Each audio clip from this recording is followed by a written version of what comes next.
Hello বন্ধুরা, সবাই কেমন আছো? আশা করি সবাই ভালো আছো। তো আমি প্রথমেই আজকে যেটা শিখাবো সেটা হলো যে টেক্সট ডেকারেশন আর ফন্টের বিষয়ে অনেক কিছুই শেখাবো। তো আমি প্রথমেই স্টাইল শিটটা কল করে নিছি আর একটা প্যারাগ্রাফ নিয়ে নিছি। তো আমি যে কাজটা শিখাবো এটা প্যারাগ্রাফ সহ অন্যান্য সব জায়গায়ই অ্যাপ্লাই করা যাবে, অনলি প্যারাগ্রাফের জন্য না। তো আমি প্যারাগ্রাফটা একটু রান করে নিলাম, এই যে রান করা আছে। তো প্রথম কাজ হলো যে আমরা শিখব টেক্সট ডেকারেশন। তো স্টাইল শিটে আমি পিকে স্টাইল দিব, তো ডাইরেক্ট পিকে কল করে নিলাম, নিয়ে ভিতরে text text decoration. Text decoration আমাদের বেসিক্যালি নর্মালভাবে নান থাকে অল টাইম। টেক্সট ডেকারেশন নান দিলে নর্মাল যেটা আছে সেটাই থাকবে, কোনো কাজ করবে না। কিন্তু টেক্সট ডেকারেশন আমি এখন দিয়ে দেবো আন্ডারলাইন। আমরা যেগুলো আগে এইচটিএমএল এর ভিতরে শিখছিলাম সেইগুলো আমরা এখন স্টাইল শিটে শিখতেছি। তো আন্ডারলাইন দিলাম, আন্ডারলাইন দিলে সেম আন্ডারলাইনের কাজটা হবে এখন। এই যে আন্ডারলাইন এসে গেল। তো আন্ডারলাইন তো হলো, আমাদের অনেক সময় উপরেও দাগের দরকার হতে পারে, তো সেটাই লিখবো আমরা overline, OVER, overline. Overline overline দিলে এটা দাগটা উপরে চলে যাবে, এই যে উপরে চলে গেল। তো এটা গেল আন্ডারলাইন ওভারলাইন। আরেকটা দেবো সেটা হলো লাইন থ্রো, যেটা আমরা ডিলেট ট্যাগ দিয়ে শিখছিলাম কেটে দিয়া, আমরা এখানে দেখবো লাইন থ্রো। লাইন থ্রো দিলে এইটা মাঝের থেকে কেটে যাবে, এই যে কেটে গেল। তো এটা হলো টেক্সট ডেকারেশনের কাজ। তো টেক্সট ডেকারেশনের বেসিক্যালি তিনটা, সেটা হলো ওভারলাইন, আন্ডারলাইন আর লাইন থ্রো আর নান। টোটাল চারটা টেক্সট ডেকারেশন নান। তো লাইন থ্রোটা উঠাই দিয়ে আমি এখানে নান করে, এখন নান যেহেতু সেটা আমি কিছুই দিলাম না, রেখে দিলাম এটা। তো এরপরে আমার কাজটা হলো আমি এরপরে দেখব ফন্ট ফ্যামিলি শিখব।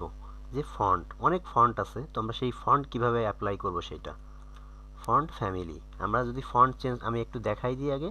আমার এখন এই অবস্থায় আছে, কিন্তু এই যে এখন এই স্টাইলে আছে, এই ফন্ট আছে। তো ফন্ট ফ্যামিলি আমি এখানে এরিয়াল দিয়ে দিলাম, Arial, font family Arial, save দিলাম, দিয়ে একটু রান করি। একটু খেয়াল করেন, এই যে লেখাটা কিন্তু চেঞ্জ হয়ে গেল, ঠিক আছে। তো ফন্ট ফ্যামিলি এরিয়াল, আবার ফন্ট ফ্যামিলি অনেক ফন্ট ফ্যামিলি আছে। তো আমি স্যান্স সেরিফ একটা ফন্ট ফ্যামিলি ফন্ট আছে। তো ফন্ট ফ্যামিলি সেমই। তো এটা হলো তাহমা আছে, তাহমা। এই যে আরেকটা স্টাইল, মানে অনেকগুলা স্টাইল আছে ফন্ট। এইগুলা হলো কম্পিউটারের নিজস্ব ফন্ট। তো এরপরে আমরা শিখব যে font size. Font size font size এখন যেটা আছে এটা হলো নর্মাল সাইজ, এটা হলো নর্মাল সাইজ। তো আমরা এখন প্রথমে শিখব পিকজেলে। ধরেন আমি এখানে দিলাম 20 পিকজেল, 20 পিকজেল, পিকজেল সেভ দিয়ে রান দিলাম, দিলেই যে বড় হয়ে গেল। তো এটা যত বড় দিব তত বড় হবে পিকজেলে। তো পিকজেল ছাড়াও আরও দুইটা হবে ফন্ট সাইজ দিয়ে বড় করা যায়, সেটা হলো একটা হলো অন ইএম, ইএম ইউজ করা। তো অন ইএম নর্মাল সাইজ, আগে যেটা ছিল সেইটাই হবে, এই যে নর্মাল সাইজ অন ইএম। কিন্তু এখানে যদি অনের জায়গায় আমি 2EM ইউজ করি, তো সেই ক্ষেত্রে 2EM ইউজ করলে কিন্তু 2 গুণ বড় হয়ে যাবে। আমি 2EM ইউজ করলাম, 2 গুণ বড় হবে যেটা আছে, এই যে 2 গুণ বড় হলো। তো এইটা যদি 2 না ইউজ করে 1.5 ইউজ করি, মানে যেটা ছিল নর্মালের থেকে 1.5 গুণ বড় হবে। তো এইটা হলো ইএম এর কাজ। আরেকটা হলো পার্সেন্টেজ ইউজ করতে পারি। নর্মাল একটা ওয়েবসাইটে সবসময় 100% থাকে, 100%। তো এখন 100% মানে নর্মাল সাইজ, এই যে নর্মাল সাইজ 100%। তো 100%-এর জায়গায় যদি আমি এখানে 150% করে দিই, মানে 1.5 গুণ বড় হবে। তো এখানে পার্সেন্টেজ, তো এই তিনভাবে আমরা ফন্ট সাইজ বড় করতে পারি। তো ফন্ট সাইজ হলো, তো এখন আমরা এখানে ফন্ট সাইজ হলো।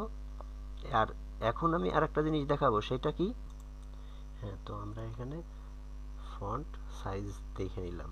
এরপরে আমরা দেখব font wait.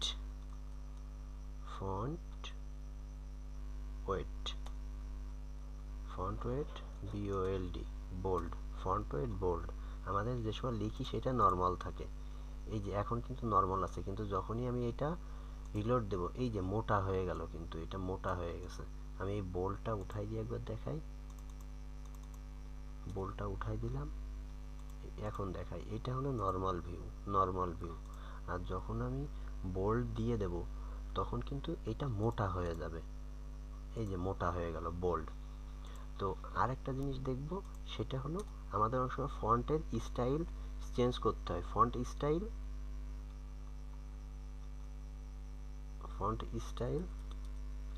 Italic, font style italic করে দিলাম, তার মানে একটু কাত হয়ে যাবে এই লেখাগুলা, এই যে একটু কাত হয়ে গেল। তো এটা হলো font style italic.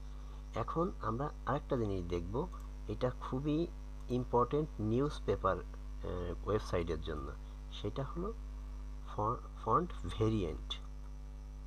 Font variant, font variant small caps দিয়ে সেভ দিলাম। আমি বোল্ডটা তুলে দিলাম, নাহলে মোটা দেখা যাচ্ছে। তো সেভ দিলাম, বোল্ডটা তুলে দিয়ে সেভ দিয়ে একটু রিলোড করি। এই যে প্রথম যে বড় এখানে যেগুলা এই প্যারাগ্রাফের ভিতরে যেগুলা ক্যাপিটাল লেটার আছে, ক্যাপিটাল লেটারগুলো একটু বড় সাইজের, অন্যগুলোর থেকে একটু বড় সাইজের হয়ে গেল।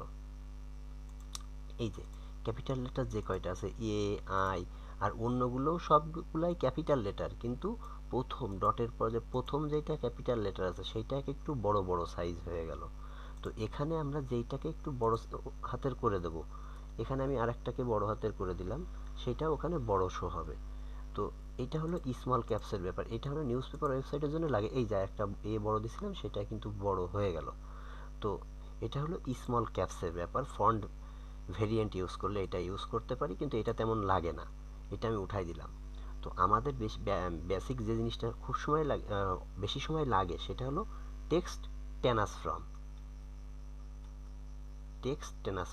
এইটা এখন আমাদের আছে ছোট হাতের, আমরা অনেক সময় দরকার পড়ে যে পুরো ওয়েবসাইটে যত লেখা আছে সেটা আমি বড় হাতের করে দেবো, তখন আমরা কি করব, text transform upper case use করব। Text transform upper case use করলাম, রিলোড দিলাম, এই যে বড় হাতের হয়ে গেল, যা ওয়েবসাইটে ছিল সবগুলো বড় হয়ে গেল। আবার যদি ছোট করার প্রয়োজন হয় তখন লোয়ার কেস ইউজ করব, লোয়ার কেস, সেভ দিলাম, এই যে রিলোড দিলাম, সব কিছু ছোট হাতের হয়ে গেল।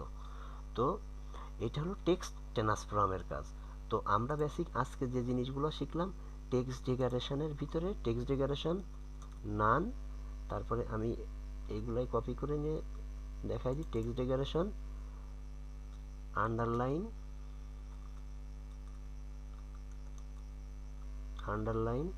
টেক্সট ডেকোরেশন,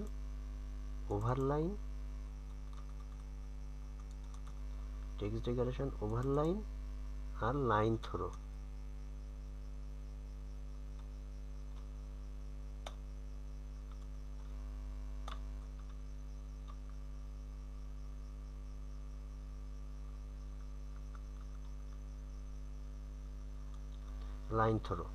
তো এরপরে আমাদের ফন্ট ফ্যামিলিতে তাহমা, ফন্ট সাইজ, আমরা তিনটা জিনিস এখানে ফন্ট সাইজে দেখছি।